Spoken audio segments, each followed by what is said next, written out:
Okay, everybody.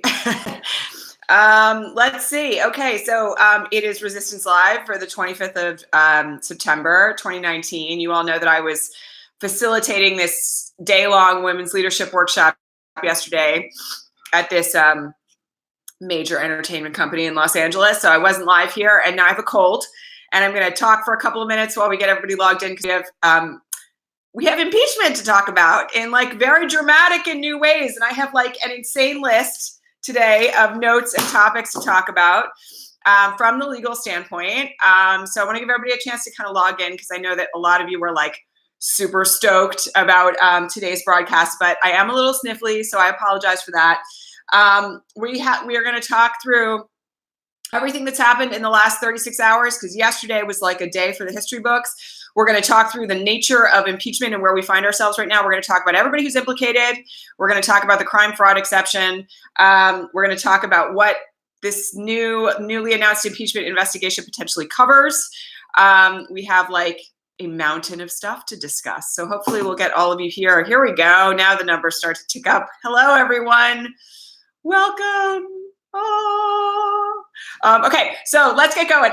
Here's the thing I want to talk to you about the most today is kind of like where we are right now, all right? So at this moment in time, according to the New York Times list, we have 206 out of the 218 votes needed in the House to impeach the president. And that number continues to grow. So look at all of you so smiling and happy. This just like makes me giddy. All right. So let's do a quick summary of what's happened in the last 24 hours. We have to talk about what happened this morning because it's like really significant. All right. So last 24 hours, the way that this dam started to break was that on Monday night, there was an article that was published with 7 of the swing state Democratic House members, including Abigail Spanberger, who a lot of people were waiting on, saying that they supported impeachment as a result of the president's attempt to get Ukraine to investigate Joe Biden and his son in exchange for aid. Yesterday, as you all know, as you were paying attention to this, the dominoes fell fast and furious. We literally added dozens of new House Dems who said they would favor impeachment over the course of the day. That dam breaking, in addition to breaking news, over the course of the day led to Nancy Pelosi finally announcing what she termed a formal impeachment process.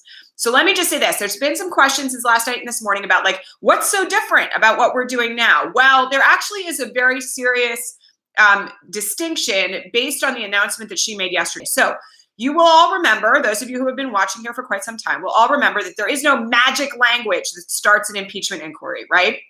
We've talked about this a lot. Jerry Nadler's committee filed papers in court weeks ago saying that House Judiciary was engaged in an impeachment inquiry. The curious thing about the announcement from yesterday, however, is that what Nancy basically did was direct the chair people of these 6 committees that have ongoing investigations into the president to funnel all of their evidence to House Judiciary. So why does this matter? Well, again, those of you who have been here for some time know that the House Judiciary Committee is where the articles of impeachment must be filed and then voted out of committee in order to get to the House floor, where there then needs to be a simple majority vote to impeach the president. That does not remove him, I will remind you all. Then it moves over to the Senate, where there is a trial, and 2/3 of the Senate has to vote to convict the president in order for him to be removed from office. The interesting thing about Pelosi's announcement yesterday, though, is that rather than having these multiple fronted investigations that we know have been underway, what she has done now specifically is directed those committee chair people to use the evidence that they are collecting in those investigations to form articles of impeachment. That's fundamentally what it means. All the evidence is being directed to House Judiciary with the intent to impeach the president. So while from a logistical standpoint, this may not look all that different, what is different now is the intent and the direction behind it. And the thing that I will just add about this at this moment in time is that articles of impeachment do not have to be like a one and done kind of thing. And this is relevant given what's happened this morning so far. Articles of impeachment can be filed one after another, after another, after another. So, for instance, if there was a desire based on the evidence that we have right now, to file a single or several articles of impeachment related to the president's corruption vis-a-vis Ukraine. That could be done. And then additional articles of impeachment could be filed tomorrow or next week or a month from now. Okay. So it doesn't just have to be like, let's wrap it all up in one set of articles of impeachment. There can actually be multiple documents that are submitted to House Judiciary votes on that then go to the floor. There's a lot of predictions right now and tea leaf reading about how this is likely to play. One of the things that I want to make really clear from the standpoint of where we find ourselves is that the evidence right now, and I'm going to talk about this now, with regard to this summary that came out this morning, is profoundly damning to the president. And not just the president, but also to Pence, the Attorney General, the acting director of national intelligence who withheld the whistleblower complaint, and Rudy Giuliani. In fact, one of the things that's so insane about this summary that was released from the White House this morning, which the president, in his insanity, apparently seems to think is exonerating somehow, is that it actually ropes the Attorney General into the direct solicitation of interference in our elections by the president. He directs in that summary Zelensky, the new president of Ukraine, to contact Bill Barr to discuss this investigation into Joe Biden and his son. So from the standpoint of where we are right now, this morning, there is enough evidence to file an article of impeachment or multiple articles of impeachment against this president just on the basis of that phone call. Now, I want to mention some other facts that are currently in the public domain that deserve a little bit of an underline. The first is that we know that the president has been talking to Ukraine since April about this issue of the aid package. And based on the summary memo that we got this morning, who knows what was said in those conversations. But I will remind you that back at the time of Barr's confirmation hearing, which was after that, Kamala Harris asked him questions about whether or not he had been asked by the White House to explicitly investigate anyone. And he hemmed and hawed and hedged. There's video about this, by the way, that's floating around on Twitter everywhere this morning. That in and of itself right now looks to be a very damning and compelling piece of evidence against the Attorney General.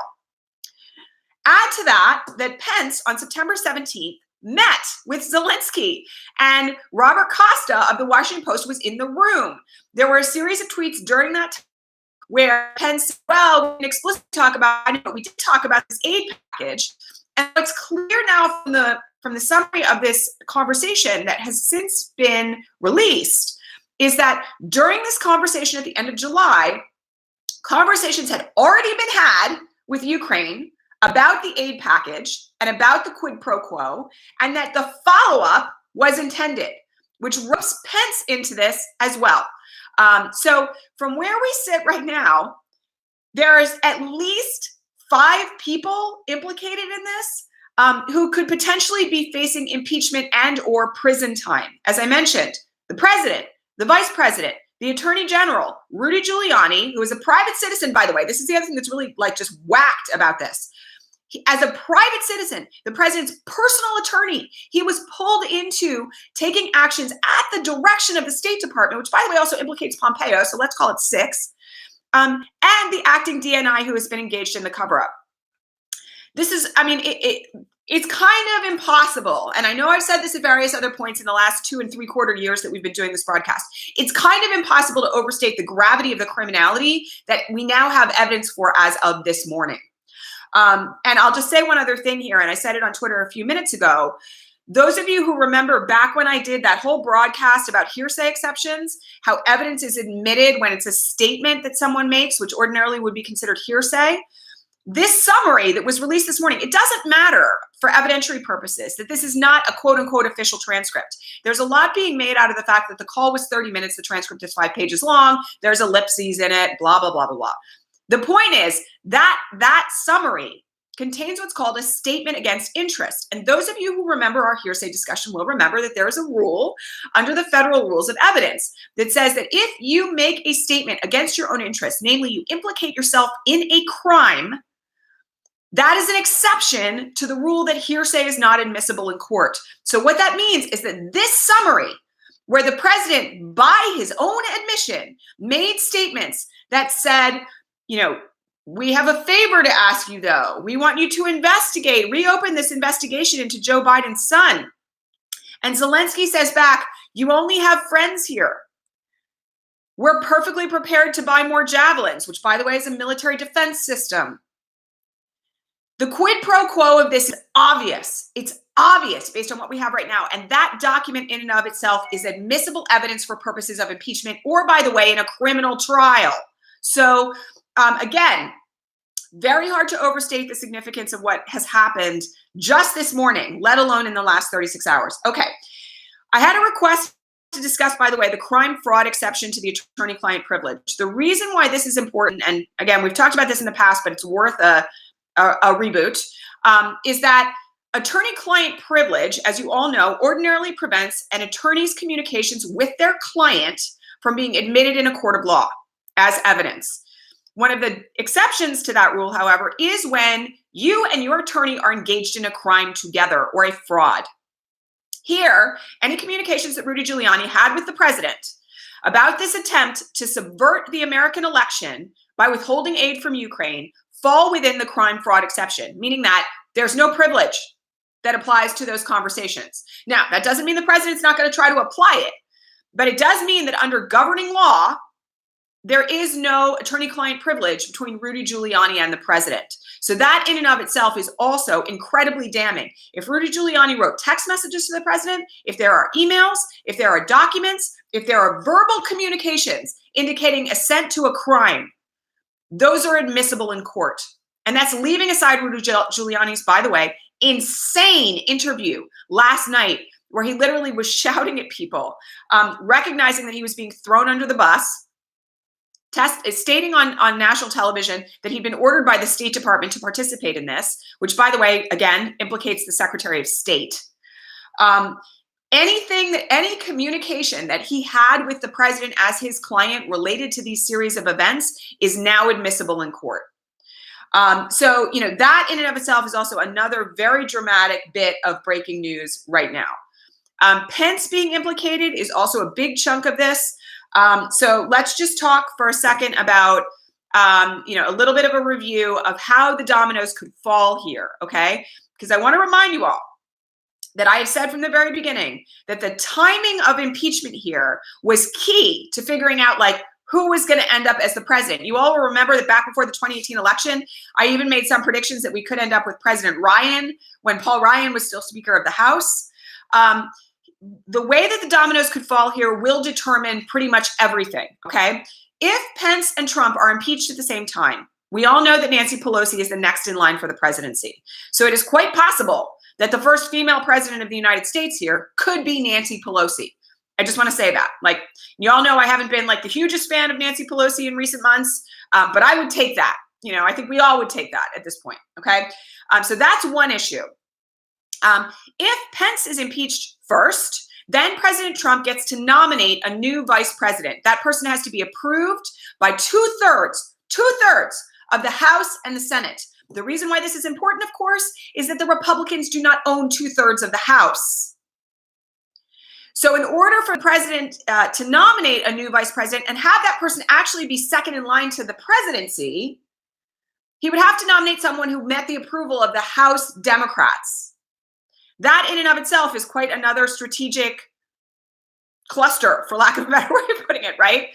If Trump is impeached first, and then we end up with President Pence, he's not impeached yet, then he has to go through the same process of nominating a new vice president who will meet the approval of the House Democrats by a two-thirds majority. So there's a lot of ways in which these dominoes could fall. Now, couple of other things that I just want to make in terms of observations here with regard to where we find ourselves right now, okay? Other things to be aware of with regard to the memo. The president also asked Ukraine, and this is just a sign of how off the rails this is, let alone that it implicates Russia, to locate the server of the DNC from the hack in 2016, to locate that server. That in and of itself, by the way, brings up a whole host of other things related to impeachable offenses concerning the president's collusion with Russia during the 2016 election. So the full scope of this right now is like wide open. Other thing to remember here is that the Ukraine actually agreed, which I know I've touched upon already, but this is really key. The Ukraine actually agreed to do this. They agreed to participate in this scheme with the president, Zelensky. It's like in the summary that they put out, for the sake of getting access to the aid that they wanted and needed. One thing I want to remind you all of, though, here, because there's a lot of Republican talking points floating around about this morning. You do not need an explicit quid pro quo to impeach the president for this conduct. And let me just add, there is a Supreme Court opinion that states that quid pro quo does not have to be as explicit as, I will kill this guy for you if you do this for me. Okay, it doesn't have to be that explicit. The Ukraine, Zelensky saying on the call, we really want to talk about that aid. We want to talk about what we want from you. And the president saying, okay, but I need you to do me a favor, though. That in and of itself satisfies the requirements under law for what would be considered to be a quid pro quo. So this idea that there's, and I got to say this also, I'm convinced that these Republicans like Matt Gaetz, who are out on MSNBC this morning, have not read the readout. If they had read what the White House released this morning, and I know Matt Gaetz is a political operative and we all despise him, but let me just say this. You can't go on national television and claim there's not a quid pro quo in that memo. It's right there. Like, it's right there. It is entirely obvious. It is in the language that we all would associate with, like, the Godfather movies, right? It's incredibly clear that there was a criminal agreement here, a solicitation of aid in exchange for interference in the American democratic process in the 2020 election. It's an abuse of power. Like, you couldn't write a textbook that would make it more clear than this. So a couple of other things I want to talk about, okay? Some of you asked me about, like, why did Nancy Pelosi change her mind? Well, I'm not convinced, actually, that that's what happened. Nancy was very concerned, apparently, with protecting some of these swing state Democrats who had been elected in the last election. The op-ed piece that came out on Monday night with 7 of those Democrats signing on to impeachment was what broke the dam. Nancy Pelosi, for all of her flaws, was not going to apparently proceed with impeachment without knowing that she had the votes within her own caucus to impeach him. And she knows that. She knew it by 5 o'clock, even if the official count that we have on record doesn't show it. I don't necessarily agree with her strategy, but apparently what it took for her to get to this place is knowing that she had the votes to get all the way there. Again, I don't think that's the way impeachment should work. There's a constitutional obligation. You take an oath when you are sworn in as a member of the House of Representatives or the Senate or the presidency, for that matter, to uphold the Constitution. And you have an obligation to impeach a president for treason, bribery, high crimes, and misdemeanors. But she was apparently waiting on making sure she had the votes. So that is a big chunk of it. I want to caution all of you this morning, and I said this yesterday on Twitter, to, by the way, be very mindful of the Republican talking points here. Biden's initial response to this was not a good one. He said his first response to this was basically, there's no evidence that me or my son did anything wrong. The key point here is that the Republicans very much want to spin this to focus on Biden. The president himself has been doing it this morning on Twitter.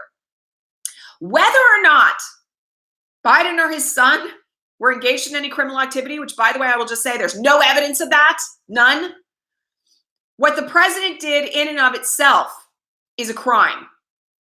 And the true nature of where we are right now is whether or not the private citizens, because, by the way, Joe Biden is a private citizen, Hunter Biden is a private citizen, whether or not private citizens of the United States can be used as pawns in the president's attempt to undermine his political rivals by selling off American democracy using taxpayer dollars. That is where the focus needs to be, on the president's crimes, on the president's corruption. The fact that Joe Biden is involved in this is almost like insignificant in my book. And anybody who's engaged in this debate of, like, did or did not Joe Biden or Hunter Biden do something corrupt in Ukraine is totally missing the point of this, right? This is an incredible abuse of the power of the presidency. It is criminal. Without question. Like, there's no lawyer walking around right now, save Rudy Giuliani and Bill Barr, who is claiming that what happened here is not a crime. So I want to encourage all of you to just, not engage in the debate about whether or not Joe Biden did anything wrong here, and keep the focus where it belongs. Similarly, something very important to consider here is that the press is already, the New York Times, CNN are already engaged in this thing of like, is impeachment bad for the Democrats? There's a both sides thing happening. Like the New York Times actually wrote a headline this morning that had the both sides language in it. I'm going to make this very clear to all of you. There's no downside to this for the Democrats anymore. The worst case scenario at this point, with the evidence that is out in the public domain, is that the House votes to impeach him, it goes to the Senate, and every Republican senator has to stand up and say that they're in favor of traitorous, treasonous behavior that fundamentally undermines American democracy, and not in favor of impeaching the president. That, by the way, is going to be the biggest leverage point headed into 2020 for every single Senate seat that is held by a Republican. So I'm not concerned about that. And I don't think any of you should be, frankly. With where we are right now, with how the dominoes have fallen, with the evidence that has come out this morning, we couldn't ask to be in a better position with regard to all of this, frankly. And I'll just add, there was a very strange thing that happened yesterday in the Senate, which may very well be a precursor to what's coming next. There was a unanimous vote on the floor of the Senate yesterday that Mitch McConnell did not block. I want to make this, I feel like I need to repeat that. Mitch McConnell did not block this unanimous resolution demanding that the president release the the whistleblower complaint that is at the root of these allegations. That's weird. And, those of us who are following along with this, right? I was following along with this on the breaks from this women's leadership seminar that I was facilitating. Wait, what? Mitch McConnell didn't block this? Mitch McConnell actually signed on to a resolution demanding that the whistleblower complaint be released? It's very odd. And it is a crack. It is an absolute crack in the foundation of the GOP. So, again, I'll just say this, and this is not saying I told you so. It's just a little bit of a reminder here. Since all the way back in 2017, one of the things that I've said consistently on this broadcast is that there would come a breaking point for everyone where the cost of standing with this president would be too high to stay aligned, where the choice was either going to be the end of your political career or the impeachment or removal of this president. That's the place that we are right now. And it's going to be really interesting in the coming days, let alone by the end of this week, to see how the GOP, particularly in the Senate, lines up with this. Because, by the way, the summary is the summary. It's not the whistleblower complaint. We already know that the contents of the whistleblower complaint go way beyond this phone call. If the contents of the whistleblower complaint become public, which they apparently are going to, potentially by tomorrow, because this whistleblower, by the way, has reached out to both the House Intelligence and the Senate Intelligence Committee and is going to testify in front of the House Intelligence Committee tomorrow. We're going to know a lot more about the criminality of this president and how seriously these allegations have undermined what we're up to, right? How literally what the president has done to try to kind of completely undermine the democratic process and American democracy. It's going to be far worse, in my prediction, than what we know already. And, I'm just going to say one other thing here with regard to this. I understand, from some of your comments and some of the things that I've seen on Twitter, that there is a body of you who are afraid to believe that this is as good as it is. There's also a body of you that are cynical and bitter. So I'm just going to say one thing about this right now, okay, from where I sit. At this moment in time, with where we sit with this evidence, there is no reason any longer to be cynical and bitter about this, because there is no negative outcome. There's no negative outcome that's going to make it worse than where we've been for the last 2.5 years. Okay. My view on this point, at this point in time, is that we are seeing dominoes begin to fall on the GOP side of things. And, we may not see Matt Gaetz flip, and we may not see, Duncan Hunter or Devin Nunes or any of these usual shady, horrible characters flip to side here with the impeachment of the president. But we don't need that. And frankly, one of the things that I've said repeatedly, and there are people who disagree with me on this, but I'm going to say it again. The thing that this president, as someone with a narcissistic personality disorder, is the most afraid of is public humiliation. And there is literally pretty much nothing else that would be as publicly humiliating to this president as an impeachment trial. My bet, and I said it yesterday on Twitter, and, I got ratioed for it, and that's fine. But, I got a 50-50 bet right now that he may not even be president by the end of this week. Because the interesting thing to remember here is that the way in which Richard Nixon was not actually officially impeached is that members of his own party went to him and said, you've got to resign. Like, you're going to take down the whole party. You're going to take down the whole government if you don't step aside right now. And if you think those conversations haven't started already, well, I've got a Brooklyn Bridge to sell you, because this implicates so many people across the GOP, inside the executive branch, across the representatives and the senators in Congress at this point, including folks like Devin Nunes, including folks like Mitch McConnell, including folks like Lindsey Graham, who are out this morning trying to justify this. They know what's on the line here. So, we will have to wait and see what happens next. But I got to tell you, I would not be surprised at this point if this president is given an exit where he can walk away and say, the system is totally corrupt. I've been persecuted. I can't take it anymore. I did my best to try to make America great again. But, you people don't want it. I can't combat the swamp. I'm going back to Trump Tower, and, I'll make America great again with my stakes and my school and, my brand. If he's given a way to slink out like that, I would bet money that he would take it. And there may very well be an attempt to reach some kind of a pardon deal with Pence. I wouldn't put it past them. But I will remind you all, there is no pardon power for state crimes. There's no pardon power for local crimes in New York City. And we have a multitude of investigations underway right now by the Attorney General of New York, by the city district attorney in Manhattan. We've talked about these ad nauseum on the broadcast over the last couple of weeks. There's no way he's getting out of this scot-free. So just keep an eye on this, right? There are a number of ways in which the dominoes could fall here. I am not convinced that resignation isn't going to be the ultimate outcome. All right. So quick correction. The acting DNI is testifying next Thursday.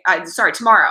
I said that it was the whistleblower, but I want to make something very clear. There are indications that the whistleblower will be talking to the House Intelligence Committee tomorrow in some form.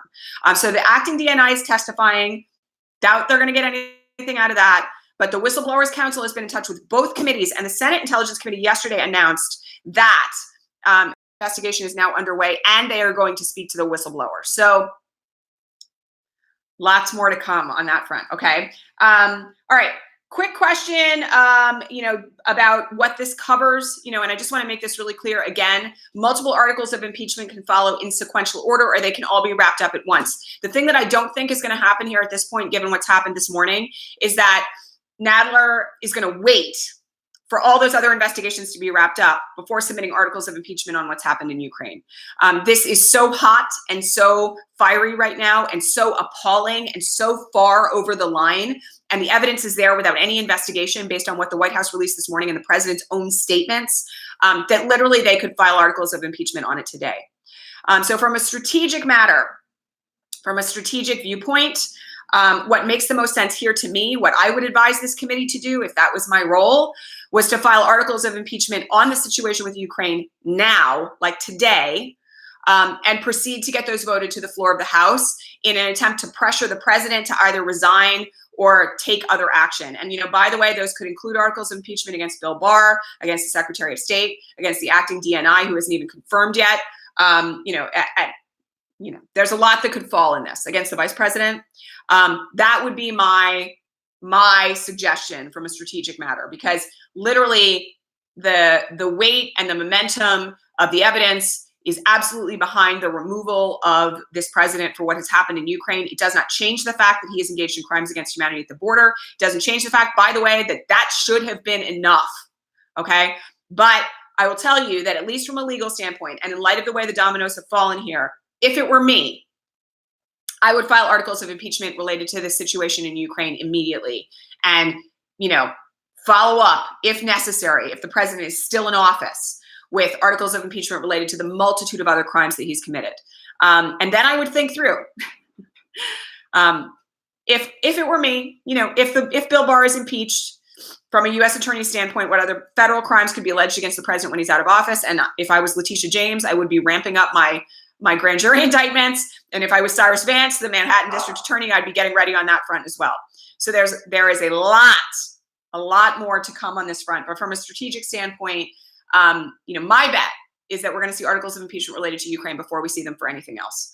All right. Last bit of stuff for today, because the broadcast is running long. I just want to remind you all that there was a Supreme Court ruling out of the United Kingdom yesterday that determined that Boris Johnson had unlawfully shut down Parliament. There are now mass calls across the UK for Boris Johnson's resignation. There are running jokes happening right now about the possibility of there being a dual resignation in the UK and the US, which, by the way, would be an enormous blow to Putin's strategy with regard to Western democracy. So that is, again, something to keep an eye on. The UK Parliament was reopened today. There's a lot of debate still going on about Brexit over there, but that's, again, something to kind of keep an eye on. All right. Last point for today. It is incredibly important, and I said this yesterday, I'm going to say it again today. We have to keep the wind beneath the wings of the people who are supporting impeachment right now. You should call your rep, if your rep is someone who came out yesterday in favor of impeachment, and thank them. You should call Pelosi and Nadler. You may have to hold your nose doing that one.